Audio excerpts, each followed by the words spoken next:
Punjab smoke की लपेट में जहरीली फिजा के बायस निज़ाम ज़िंदगी मफलूज होकर रह गई। तालीमी सरगर्मियां भी शदीद मुतासर हैं। पंजाब भर के तमाम सरकारी और निजी स्कूल्स बंद रखने का ऐलान किया गया है।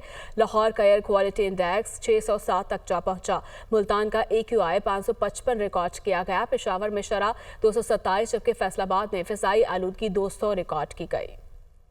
स्मोक के बढ़ते असरात के पेश नज़र पंजाब भर में तमाम सरकारी और निजी स्कूल 17 नवंबर तक बंद। 12वीं जमात तक की क्लासेस ऑनलाइन लेने का हुक्म। महकमा स्कूल एजुकेशन ने नोटिफिकेशन जारी कर दिया। वज़ीर तालीम पंजाब राना सिकंदर हयात कहते हैं, तालीमी नुकसान का एहसास है, मगर तालीमी इदारे बंद करने का इकदाम मजबूरन उठा रहे हैं। बच्चों को स्मोक के मोहलिक असरात से बचाने के लिए इंतहाई फैसला करना पड़ रहा है। अवाम को भी शऊर का मुजाहरा करना होगा। अपनी गाड़ियों की फिटनेस यकीनी बनाएं।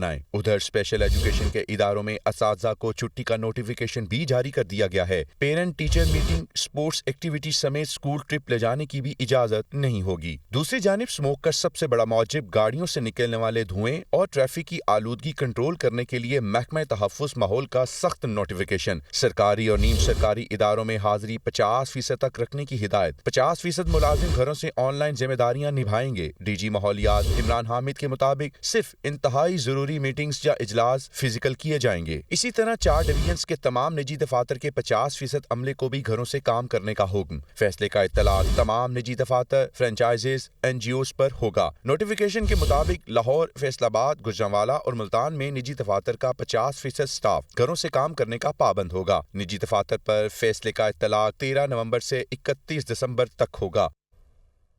फिजाई आलूदगी की धुंध ने फसलों और ज़राई ज़मीन का मुस्तकबिल भी धुंधला दिया है। आने वाले चंद सालों में न सिर्फ पैदावार में कमी बल्कि खादों का इस्तेमाल कई गुना बढ़ने के खदशात पैदा हो गए हैं। स्मोक से मुतालिक ज़राई साइंसदानों की क्या राय है, बता रहे हैं बिलाल अहमद अपनी इस रिपोर्ट में। फिजा में फैली आलूदगी माहौल का मुस्तकिल हिस्सा बनने लगी। फैसलाबाद समेत पंजाब और दीगर सूबों में स्मोक ने डेरे डाल रखे हैं, जिसके बाद जहर आलूद आबो हवा ने न सिर्फ इंसानों बल्कि शोबा ज़राअत के लिए भी खतरे की घंटी बजा दी है। ज़राई माहिरीन भी परेशान कुन नक्शा खींच रहे हैं। इसमें बहुत सारे टॉक्सिक एलिमेंट्स होते हैं जो इंडस्ट्रियल और व्हीकल पोल्यूशन से आते हैं और वो क्रॉप्स पे डायरेक्ट इफेक्ट कर रहे होते हैं।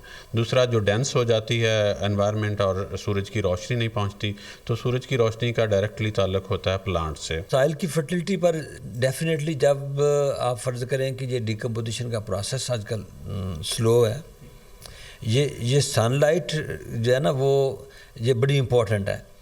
ये फोटोसिंथेसिस का प्रोसेस जो है वो रुक जाता है। माहिरीन की इंडियन पंजाब से हवा के जरिए स्मोक की आमद पर मुख्तलिफ आ रहा है। कहते हैं मुकामी सतह पर मुख्तलिफ अवामिल फिजाई आलूदगी का असल सबब है। फसलों की बाकियात जलाना दुरुस्त नहीं, ताहम इसे स्मोक की सबसे बुनियादी वजह करार देना भी जायज़ नहीं होगा। जहाँ तक इस बात का ताल्लुक है कि इंडिया का इसमें क्या रोल है, देखें इंडियन पंजाब और पाकिस्तानी पंजाब दोनों में क्रॉप बर्निंग होती तो है, ठीक है। अब अगर ये तेज़ चल रही है तो इंडिया से इधर आ जाएगी, अगर हवा आनी है तो उसके साथ स्मॉग भी आएगी। लाहौर का तो बॉर्डर मिलता है तो हम मान लेते हैं चलो कि हवा का कुछ प्रेशर था, लेकिन मुल्तान, पेशावर, पाकिस्तान के तो बहुत सारे बड़े बड़े एरियाज़ हैं जो दूर दराज हैं, बॉर्डर नहीं लगता, तो वहाँ पे तो कहा नहीं जा सकता कि हवा का इतना प्रेशर है। उसमें लोकल फैक्टर काफ़ी सारे इन्वॉल्व हैं। शोबे ज़राअत से जुड़े तलबा भी आबो हवा से आलूदगी का खात्मा चाहते हैं। बीइंग एग्रीकल्चरिस्ट, ये हमारा मुतालबा है कि एटलीस्ट गवर्नमेंट को और जितने भी रिसर्च सेंटर्स हैं उन सबको मिल बैठ के एक स्ट्रेटजी जो है वो डिज़ाइन करनी चाहिए, ताकि जो है वो इससे निजात पा सकें। स्मोक को कंट्रोल करना बहुत ज़रूरी है। ज़्यादा से ज़्यादा जो है वो इस तरह की स्ट्रेटजीज़ और पॉलिसीज़ गवर्नमेंट लेवल पे बनी चाहिए जो इसको ओवरकम करने में मदद करें। माहिरीन के मुताबिक गंदम और चावल की फसल स्मोक के बायस सबसे ज़्यादा मुतासिर हो सकती है, जिसकी पैदावार में आइंदा 5 सालों में 15 से 20% तक कमी का खदशा है। क्रॉस बॉर्डर ज़राए हों या मुकामी वजूहात, फिजाई आलूदगी की बिगड़ती सूरत हाल आने वाले वक्त में तशवीशनाक हालात पैदा कर सकती है, जिसके सद्देबाब के लिए हंगामी बुनियादों पर इक़दामात करने की ज़रूरत है। कैमरामैन सदाम अली के साथ बिलाल अहमद, दुनिया न्यूज़, फैसलाबाद। ऐसे में गवर्नर सिंह कामरान रसौरी कहते हैं कि किसी भी पोर्ट में तरक्की उस वक्त तक मुमकिन नहीं जब तक मजदूर की मेहनत शामिल ना हो। एडी पोर्ट पर 24 घंटे सर्विसेज जारी हैं। एडी पोर्ट्स के दौरे के मौके पर उनका कहना था कि जो तफसीलात यहाँ हमें बताई गई सुनकर खुशी हुई। ये दिन रात इस पोर्ट को आगे ले जाने में कोशा है। गेटवे इंतजामिया से दरख्वास्त है कि मजदूरों को मुआशी तौर पर मुस्तहकम करें। यहाँ इनके मुआशी मामलात भी बेहतर होने चाहिए। हमारी हुकूमत हर किस्म का ताउन जारी रहेगा। मैं इनसे दरख्वास्त करूँगा ऐसी सरमायाकारी लाए जहां पाकिस्तानियों को नौकरियां मिले। किसी भी पोर्ट की जो तरक्की है, उसकी जो मैनेजमेंट है, उसका जो रेवेन्यू है, वो तब तक नहीं बढ़ सकता जब तक उसमें आप लोगों का जो पसीना है, जो मज़दूरों का, जो मेहनत कशों का, जो लेबर का किरदार है, अगर उसे सराहा ना जाए। अपने तमाम मज़दूर भाइयों का, अपनी यूएई के दोस्तों का, एडी पोर्ट का शुक्रिया अदा करता हूँ कि उन्होंने आज मुझे यहाँ बुला के एक ऐसी हासिल प्रेजेंटेशन दी है।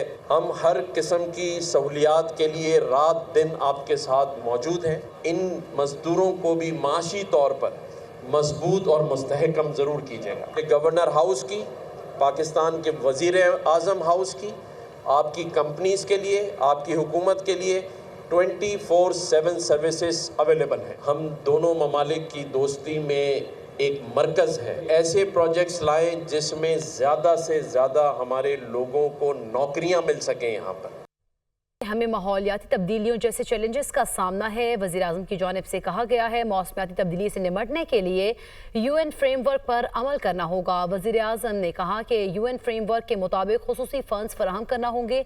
तरक्की पजीर ममालिक को 2030 तक 6000 अरब डॉलर की ज़रूरत है। तरक्की याफ्ता ममालिक को मौसमियाती तब्दीलियों से निमटने के लिए आगे आना होगा। माहौलियाती तब्दीली से पाकिस्तान शदीद मुतासर है। पाकिस्तान को 2 बार बदतरीन सैलाब का सामना करना पड़ा। पाकिस्तान अब तक सैलाब से होने वाले नुकसानात से निकल नहीं सका। हमें माहौलियाती तब्दीलियों जैसे चैलेंजेस का सामना है। वज़ीर आज़म की जानिब से कहा गया है मौसमियाती तब्दीली से निमटने के लिए UN फ्रेमवर्क पर अमल करना होगा। वज़ीर आज़म ने कहा कि UN फ्रेमवर्क के मुताबिक खुसूसी फ़ंड्स फराहम करना होंगे। तरक्की पजीर ममालिक को 2030 तक 6000 अरब डॉलर की ज़रूरत है। तरक्की याफ्ता ममालिक को मौसमियाती तब्दीलियों से निमटने के लिए आगे आना होगा। माहौलियाती तब्दीली से पाकिस्तान शदीद मुतासर है। पाकिस्तान को 2 बार बदतरीन सैलाब का सामना करना पड़ा। पाकिस्तान अब तक सैलाब से होने वाले नुकसानात से निकल नहीं सका। खबर तक बताएं कि पेशावर में सिक्योरिटी इदारों की बड़ी कार्रवाई। पुलिस लाइन्स मस्जिद में खुदकुश धमाके का मरकजी सहूलतकार गिरफ्तार कर लिया गया। मरकजी सहूलतकार पुलिस कांस्टेबल मोहम्मद वली का ताल्लुक कलादुम जमातुल अहरार से है। IG अख्तर हयात खान गंडापुर ने न्यूज़ कॉन्फ्रेंस में बताया कि मोहम्मद वली ने खुदकुश हमलावर को पुलिस लाइन्स में रैकी कराई। सहूलतकारी के लिए 2 लाख रुपए मिले। दहशतगर्द मोहम्मद वली को जमील चौक से गिरफ्तार किया गया। 2 खुदकुश JKSP बरामद हुई हैं।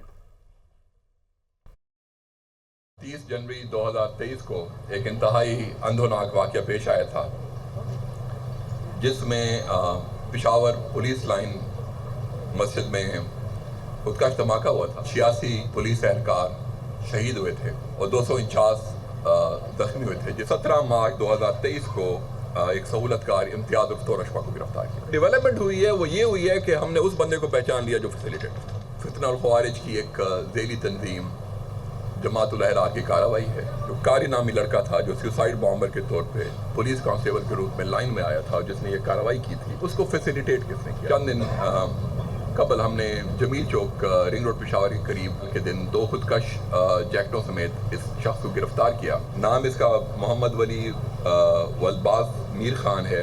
ये दलदार रोड पेशावर का रहायशी है और 31/12/2019 को ये पुलिस में भर्ती हुआ था। 2021 में जमातुल अहरार का एक शख्स जुनेद नामी उसकी ID थी, उस पर उसका रब्ता हुआ, जिसने इसकी जहन साजी की। फरवरी 2021 में अफगानिस्तान गया, यहाँ से इसने छुट्टी ले ली थी। वहाँ इसकी मुलाकात हुई इस जुनेद नामी लड़के से जो सबसीक्वेंट इसका हैंडलर रहा। सलाउद्दीन जो है इनका जो कमांडर है जमातुल अहरार का, उससे भी मुलाकात हुई। फिर उसने वहाँ पे मुल्ला यूसुफ के नाम हाथ पे बैट भी, इसको 20,000 रुपए मिले इस सारे उसके। जब ये वापस आ रहा था इसको अफगान फोर्सेस ने गिरफ्तार भी किया لیکن پھر اسی جنید کے کہنے پہ اس کو فیسیلیٹیٹ کیا گیا اور چھڑوا دیا گیا. 2023 کے اوائل میں جب یہ واقعہ پیش آیا تو اس کی ڈیوٹی پشاور پولیس لائن میں تھی. ہینڈلر تھا جنید, اس نے اس کو بتایا کہ ہم نے وہاں پہ موت ہوئی تھی افغانستان میں, اس کا بدلہ لینا ہے اور کچھ بڑا کام کرنا ہے. قاری بادلاں یہ جو قریبی جگہ میں مسجد میں پھٹتا ہے اس کا شملہ ہو گیا ہے, تو پھر اس کی کامیابی کی اطلاع بھی اس نے ٹیلی گرام ڈیوائس پہ اپنے ہینڈلر جنید کو دی ہے. ابھی تو اس کی ابتدائی تفتیش چل رہی ہے, لیکن اس کی ظلم کی داستان صرف پشاور پولیس لائن دھماکے تک محدود نہیں.